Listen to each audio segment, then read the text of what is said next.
नमस्कार। आज इस वीडियो में हम क्लास 9th के पाठ रीढ़ की हड्डी के बारे में पढ़ेंगे। ये पाठ एक ऐसा पाठ है छात्रों जिसमें रीढ़ की हड्डी की बात की गई है। रीढ़ की हड्डी के बारे में अगर आपने साइंस पढ़ी होगी तो आपको सबको मालूम होगा रीढ़ की हड्डी क्या होती है। हमारी बैकबोन जो हमारा सपोर्टिव सिस्टम होती है, हमें सपोर्ट करती है, हमें सहारा करती है सीधे बैठने, लेटने, उठने, खड़े होने में। अगर हमारी रीढ़ की हड्डी स्ट्रांग नहीं होगी, सपोर्ट ठीक नहीं होगा, तो हम ना ठीक से बैठ पाएँगे, ना लेट पाएँगे, ना खड़े हो पाएँगे, ना चल पाएँगे।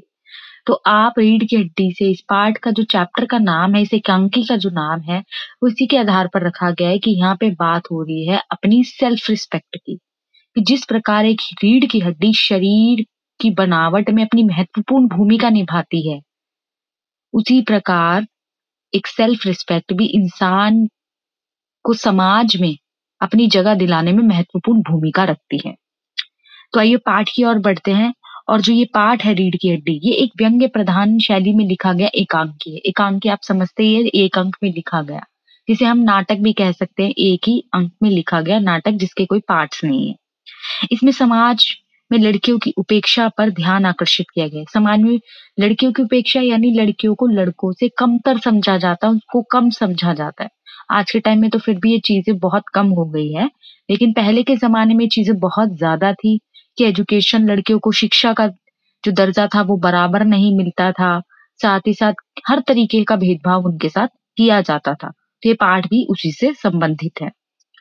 और ये जो पाठ है रीढ़ की हड्डी के साथ-साथ यहाँ पर लड़कियों के आत्मसम्मान, लड़कियों की शिक्षा, लड़कियों के स्वाभिमान की बात करती है।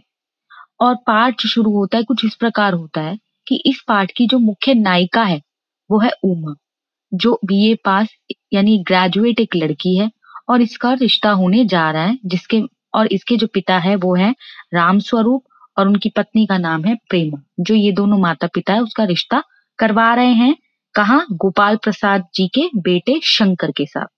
तो ये जो नाटक है कुछ इस प्रकार शुरू होता है। नाटक की ओर बढ़ने से पहले, इस एकांकी की ओर बढ़ने से पहले यही कहना चाहूंगी कि अगर आपने अभी तक मेरे चैनल को सब्सक्राइब नहीं किया तो सब्सक्राइब कर लीजिए, ताकि आगे आने वाले वीडियोस के अपडेट सबसे पहले आपको मिले। साथ ही साथ इस वीडियो को पूरा देखें ताकि आप इस पाठ को अच्छे से समझ पाएं व अंत में इस पाठ के प्रश्नोत्तरों की भी चर्चा हम करेंगे। तो चलिए पाठ की ओर बढ़ते हैं। अब यहाँ पे इसे एक नाटक की तरह पेश किया गया कि पर्दा खुलने पर बाबू राम स्वरूप अपने नौकर के साथ मिलकर अतिथि कक्ष को सजा रहे हैं, और जो उमा के पिता है राम स्वरूप, वो अपने नौकर के साथ जो गेस्ट रूम है जहाँ पे गेस्ट आएंगे उसको सजा रहे हैं, प्रेजेंटेबल बना रहे हैं। वे तख्त बिछाकर नौकर को दरी तथा चादर लाने का आदेश देते हैं। नौकर बिछाने की चादर लाने की बजाय मालकिन प्रेमा से मालिक की धोती मांगता है। अब जो था राम स्वरूप ने नौकर को कहा था आप चादर लेकर आओ बिछाने के लिए, लेकिन वो चादर की जगह क्या मांगता है? अपने मालिक की धोती। तो इस पर क्या होता है, जो प्रेमा यानी जो मालकिन होती है वो बिगड़ती हुई यानी गुस्सा करते हुए अपने पति के पास आती है और कहती है आप धोती का क्या करेंगे? इस पर राम स्वरूप प्रेमा को बताते हैं कि उसने बिछाने वाली चादर मंगाई है, उसने धोती नहीं मंगाई। प्रेमा नौकर को अलमारी से चादर लाने का आदेश दे देती है। ये एक नॉर्मल सी कहानी चल रही है, तो आप ध्यान से समझिएगा, सुनिएगा, आप बड़े आसानी से समझ जाएंगे। सिर्फ एक अभी कहानी चल रही है जहाँ पर एक सीन चल रहा है कि जो राम स्वरूप है वो अपने अतिथि कक्ष को सजा रहे हैं और वो नौकर को क्या क्या चीज करने को कह रहे हैं। राम स्वरूप कमरे में हारमोनियम भी रखवाते हैं। हारमोनियम आप सब समझते हैं, म्यूजिकल इंस्ट्रूमेंट है, वो भी वहां पर रखवा लेते हैं। तभी उनकी जो पत्नी है प्रेमा वो उन्हें बताती है कि बेटी उमा जो रूठी हुई है। अभी तक इस पाठ में ये नहीं बताया गया है कि उमा क्यों रूठी हुई है, वो तो हम पाठ को पूरा पढ़ेंगे तभी समझ पाएंगे कि उमा क्यों गुस्सा है, लेकिन हम अंदाजा लगा सकते हैं कि क्यों रूठी हुई है। शुरू में मैंने आपको बता ही दिया है कि जो उमा का है रिश्ता आ रहा है, शायद वो इस रिश्ते से नाखुश होगी इसलिए वो रूठी हुई होगी। वह ना तो पाउडर लगाने को तैयार है, ना शादी के लिए उत्साहित है, और ना ही वो एक्साइटेड है अपनी शादी के रिश्ते के लिए। राम स्वरूप पत्नी को कहते हैं कि बेटी को संभालने व समझाने की जिम्मेदारी तुम्हारी है। पत्नी अपना पल्ला झाड़ते हुए ये काम पति पर डालती है कि उसे इतना पढ़ाना लिखाना नहीं चाहिए था। यानी इस बात का मतलब यहाँ पे ये है कि उसकी पत्नी या राम स्वरूप की पत्नी जो प्रेमा है वो अपने पति से ये कहना चाह रही है कि उसको उसकी पढ़ाई लिखाई ने बिगाड़ा है। अगर हम उसे कम पढ़ाते लिखाते तो वो आज हमारे कंट्रोल में होती। ये पहले के दौर में या आज के दौर में भी कई जगहों पे ऐसा माना जाता है कि लड़की अगर ज्यादा पढ़ी लिखी होती है तो वो मतलब कंट्रोल से बाहर हो जाती है, उसको काबू करना मुश्किल हो जाता है।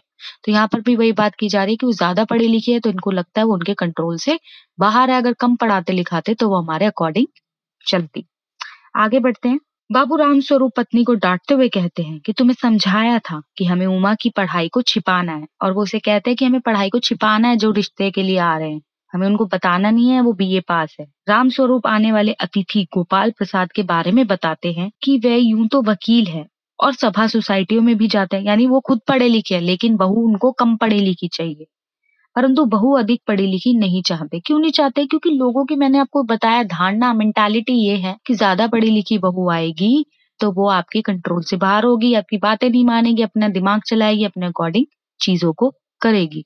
तो इसलिए वो खुद पढ़े लिखे होने के बावजूद भी अपने बेटे के लिए कम पढ़ी लिखी का मतलब ये हो गया कि कल को बच्चा हो तो वो उसको पढ़ा लिखा ले, बस इतनी पढ़ाई लिखाई आती हो, नौकरी वोकरी करने की बात ना करे। तो इसलिए भी उनको कम पढ़ी लिखी बहू चाहिए। वो कहते हैं कि पढ़े लिखे होने के बाद भी कैसी दकियानूसी सोच है। उनका बेटा तो बाप से भी आगे है, यानी वो वकील है तो उनका बेटा जो है उनसे भी आगे है पढ़ाई लिखाई में। वह बीएससी करने के बाद मेडिकल कॉलेज में स्टूडेंट है, परंतु लड़की वह भी कम पढ़ी लिखी चाहता है। यानी उसके बाप की जो सोच है, उसके गोपाल प्रसाद की जो सोच है, वही उसके बेटे शंकर की भी सोच है। वो भी कम पढ़ी लिखी पत्नी चाहता अपने लिए। इतना बताकर रामस्वरूप पत्नी को कहते हैं कि वह बेटी उमा को समझा बुझाकर ठीक ढंग से नीचे ले आए। अब बातें चल ही रही होती है कि इतने में नौकर आके बताता है कि बाहर कोई गेस्ट आए, अतिथि आए हैं। वे जल्दी से हारमोनियम को ठीक जगह पर रखते हैं और नौकर को मक्खन लाने के लिए भेज देते हैं। बाबू गोपाल प्रसाद अपने बेटे शंकर के साथ प्रवेश करते हैं, यानी वो उमा को देखने आए हैं और वो आ जाते हैं। राम स्वरूप नमस्कार करके उनका स्वागत करते हैं तथा उन्हें बिठाते हैं।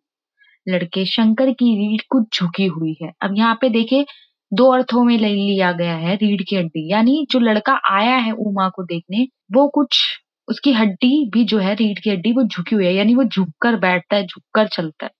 तो यहाँ पर एक तो फिजिकली बात हो रही है, शारीरिक तौर पे, और साथ ही साथ रीढ़ की हड्डी, यहाँ एक मैसेज भी दिया गया जो मैंने आपको शुरू में समझाया है।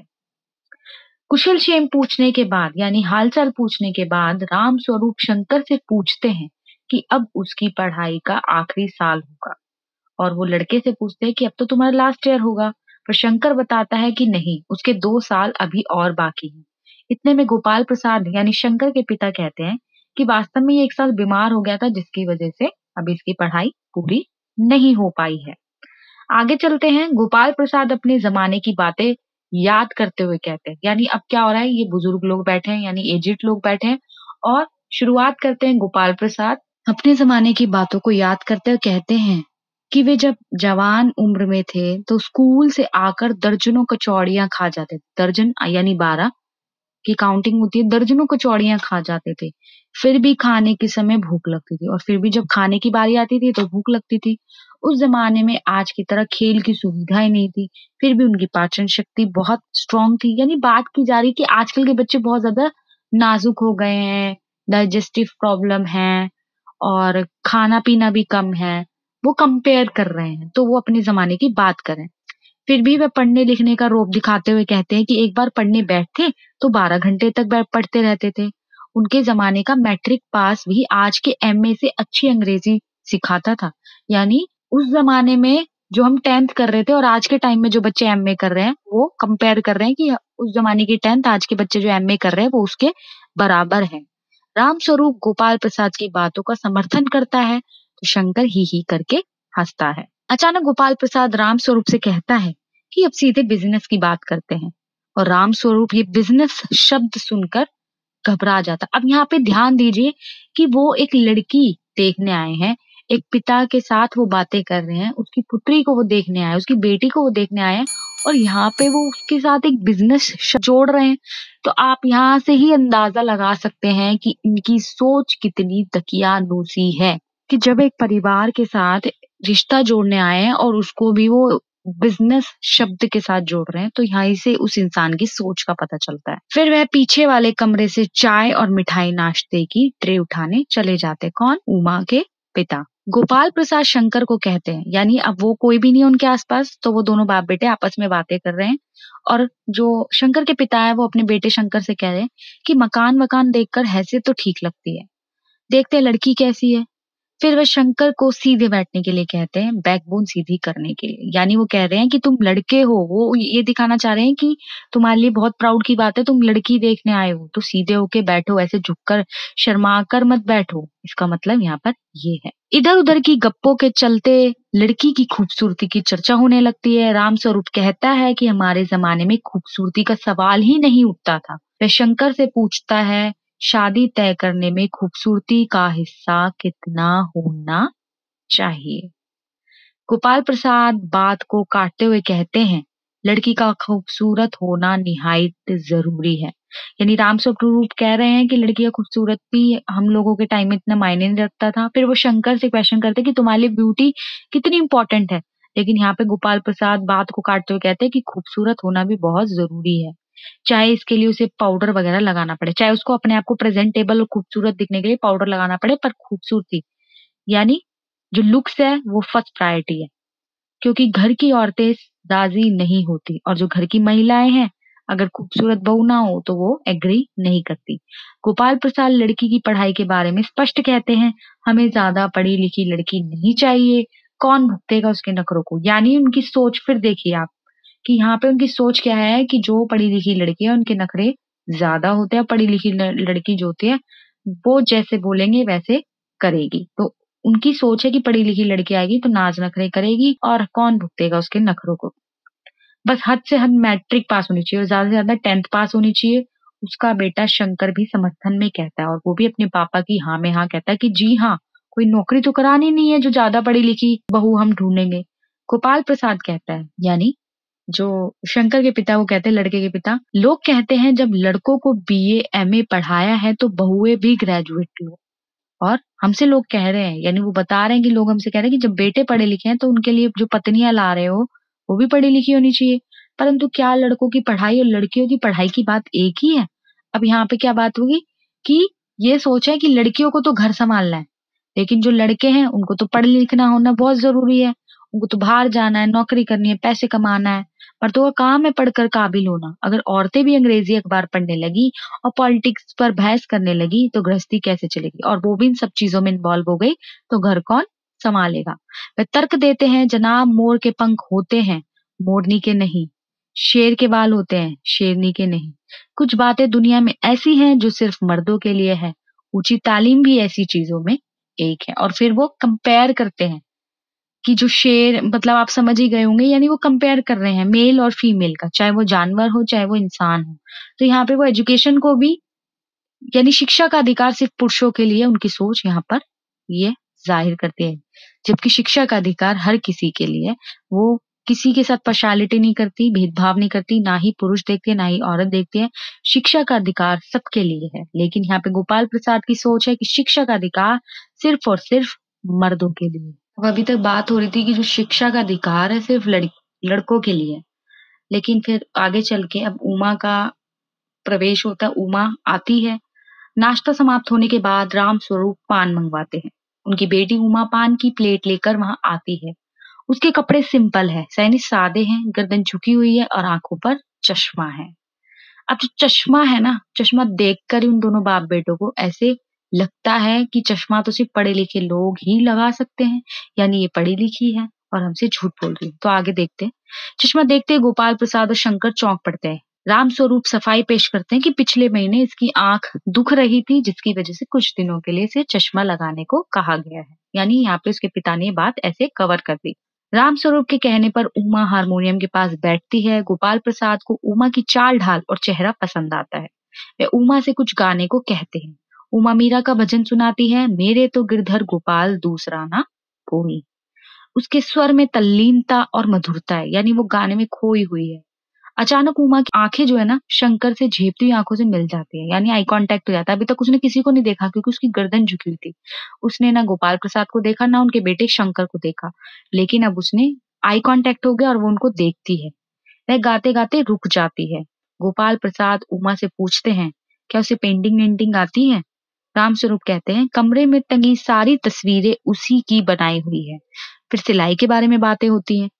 रामस्वरूप कहते हैं, घर के सारे कपड़े यहाँ तक कि उसकी कमीजें भी उमा सिलती है। गोपाल प्रसाद पूछते हैं, बेटी कुछ इनाम बिनाम भी जीते हैं? उमा चुप रहती है। रामस्वरूप सफाई देते हैं, यह बेचारी शर्माती। यानी अभी तक उमा ने कुछ भी नहीं बोला, तो इस पर भी गोपाल प्रसाद उसको टोन मारता है। गोपाल प्रसाद रूखे स्वर में कहते हैं, जरा इसे भी मुंह खोलना चाहिए, इसे भी कुछ बोलना चाहिए, आप ही हर बात का जवाब दिए जा रहे हैं। उमा दृढ़ स्वर में कहती है। फिर उमा को गुस्सा आ जाता है सारी बातें सुनने के बाद। क्या जवाब दूं बाबूजी? जब कुर्सी मेज बिकती हैं तो दुकानदार कुर्सी मेज से कुछ नहीं पूछता, सिर्फ खरीदार को दिखा देता है। पसंद आई तो ठीक है, वरना ये महाशय जो मेरे खरीदार बनकर आए हैं, यानी यहाँ पे जो बिजनेस ये करने आए हैं, इनसे जरा पूछिए कि क्या लड़कियों के दिल नहीं होते? क्या उनको चोट नहीं लगती? क्या बेबस भेड़ बकरियां हैं जिन्हें कसाई अच्छी तरह देखभाल करके और अपने साथ ले जाएगा? यानी वो उसके साथ ऐसा ही बिहेव कर रहे हैं। क्वेश्चन किए जा रहे हैं, क्या आता है क्या नहीं आता, चल के दिखाओ, बैठ के दिखाओ, गाना गा के दिखाओ, यानी हर चीज की जा रही है। तो वो कंपेयर कर रही है अपने आप को। अब गोपाल प्रसाद ने उमा की सारी बातें सुनी और उसको गुस्सा आ जाता है और वो उसको इसे अपना अपमान समझते हैं। उमा कहती है, और आप जितनी देर से मेरा नाप तोल कर रहे हैं, जरा अपने इस साहबजादे से पूछिए कि अभी पिछली फरवरी में ये लड़कियों के हॉस्टल के इर्द गिर्द घूम रहे थे और वहां से कैसे भगाए गए थे। यानी उमा शंकर को पहले से जानती है। अब ऑब्वियस है, उसने शंकर की पोल पट्टी खोली तो साथ के साथ उसकी भी खुल गई कि कॉलेज। तो यहाँ पर गोपाल प्रसाद उसकी इस बात को पकड़ लेता है। तो क्या तुम पढ़ी लिखी हो?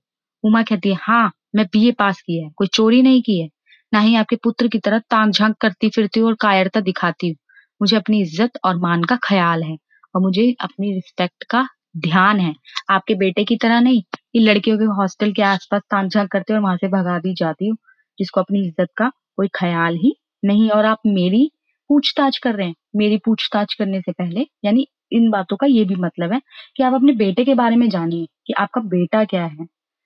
गोपाल प्रसाद उमा की पढ़ाई के बारे में सुनकर उखड़ जाते हैं, उनको गुस्सा आ जाता है और इस पर भी अपने बेटे की बात तो चलो भूल गए, वो लड़कियों के हॉस्टल के पास घूम रहा था, यहाँ पे उमा की बात वो कैच कर ले गए कि ये पढ़ी लिखी है और कहते हैं, वैसे सरासर धोखा कहते हुए कहते हैं कि बीए पास, ओफो, गजब हो जाता, झूठ का भी कुछ ठिकाना है। वे वापस जाने लगते हैं। उमा आखिरी चोट करते हुए आखिरी बार बोलती हुई कहती है, जरूर चले जाइए, लेकिन घर जाकर जरा ये पता लगाइएगा कि आपके लाडले बेटे की रीढ़ की हड्डी है भी या नहीं, यानी उसकी कोई सेल्फ रिस्पेक्ट है या नहीं, यानी बैकबोन बैकबोन। गोपाल प्रसाद अपमानित होकर वापस चले जाते हैं। राम स्वरूप ढंग से सोफे पर बैठ जाते हैं। अब यहाँ पे जो है बात हो रही थी सेल्फ रिस्पेक्ट की। शुरू में मैंने ही बताया था, यहाँ चैप्टर का नाम रीढ़ की हड्डी इसलिए रखा गया है क्योंकि यहाँ पे बात हो रही है अपने स्वाभिमान की, यहाँ पे बात हो रही है शिक्षा की, यहाँ पे बात हो रही है कंपैरिजन की, कि यहाँ पे लड़कियों को हर चीज में हर फील्ड में कम समझा जाता है, चाहे वो शिक्षा ही क्यों ना हो। पहले के जमाने में और आज के टाइम पर भी कई जगहों पर लड़कियों को शिक्षा के अधिकार से वंचित रखा जाता है। तो ये पाठ पूरा उसी पर आधारित है। तो ये जो पाठ है ये कृतिका का है और इस कृतिका के पाठ में से आपको मूल्य परक प्रश्न अधिक पूछे जाएंगे, यानी वैल्यू बेस्ड क्वेश्चन, जिसमें शिक्षा को ऐड कर लिया गया है, जिसमें शिक्षा के ऊपर प्रश्न आ सकता है, लड़के लड़कियों के भेदभाव के ऊपर प्रश्न आ सकता है, और जिस तरीके से ये समाज की रीति रिवाज के नाम पर जो लड़कियों को टॉर्चर किया जाता है उसके ऊपर प्रश्न किया जा सकता है। तो ये सब चीजें इसके ऊपर पूछी जा सकती है। साथ ही साथ इस पाठ के प्रश्न उत्तर भी मैं आपको दूंगी, जो आपको डिस्क्रिप्शन लिंक में नीचे मिल जाएंगे। और अगर आपको मेरा पाठ अच्छे से समझ आया तो मुझे कमेंट जरूर कीजिएगा। कोई दिक्कत परेशानी हो तो उसके लिए भी कमेंट जरूर कीजिएगा, मैं उसका रिप्लाई आपको जरूर दूंगी। आपने अभी तक चैनल को अगर नहीं सब्सक्राइब किया है तो कर लीजिए, ताकि आगे आने वाले वीडियोस के अपडेट्स मिलते रहें आपको। धन्यवाद।